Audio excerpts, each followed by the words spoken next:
On January 10th, I was 30 weeks pregnant and I started feeling abdominal pain.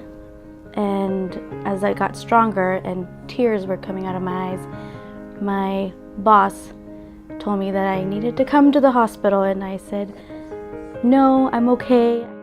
Well, she made me come, and sure enough, as soon as I got here, found out that I was 7 centimeters dilated and I was going to have this baby today.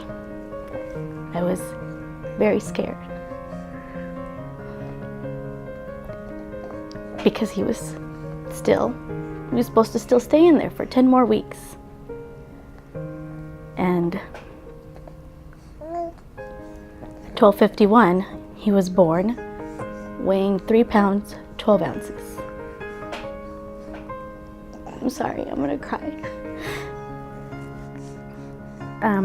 There was a bunch of doctors and nurses that were coming in and out of my room, which made me even more scared, but I knew he was getting taken care of.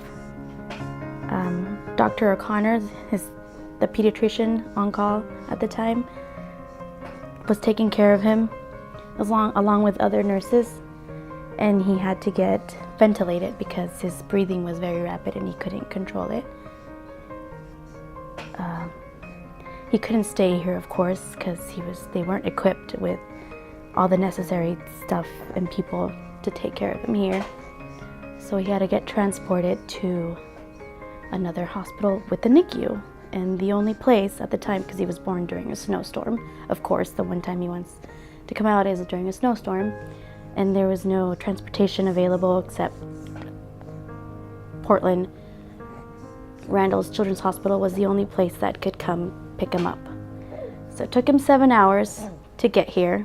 So my baby was here for about 10 hours or so, and 7 hours to get back to the NICU in Portland.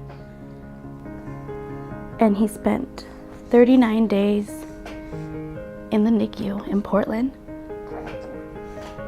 And I stayed with him. That's the good thing, that I was able to stay with him, but my husband had to travel back and forth, and sometimes in not so great weather. So it would take him about 4, 5, 6 hours to get to Portland. So after he got off the CPAP machine, all he needed to do was just gain weight and sleep, basically.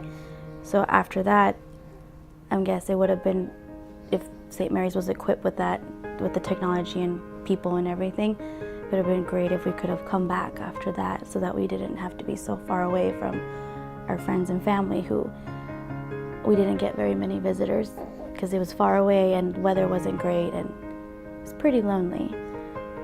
So it would have been really nice if he could have come back earlier so we could have spent it here at home.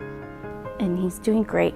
He's very healthy, which is it's a miracle baby, I guess. It's a blessing.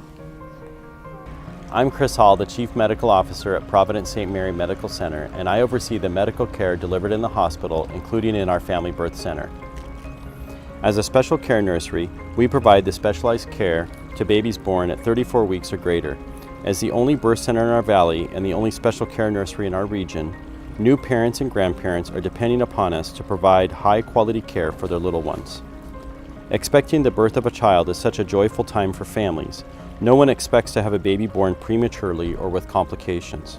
With baby Iker, it is because our facility is ready with advanced equipment and that we have highly skilled physicians and nurses that we were able to stabilize him while he was awaiting transport to the NICU. It is critical that we continue to make investments in equipment like the Panda warmers for important infants like baby Iker. While not every baby requires a warmer, those who do need it immediately.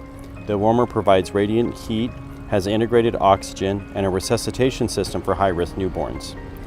The additional warmers will be placed in the labor and delivery rooms to allow for quick, easy access for clinical staff. As the only birth center in the Valley, we are committed to providing the best care possible for mom and baby.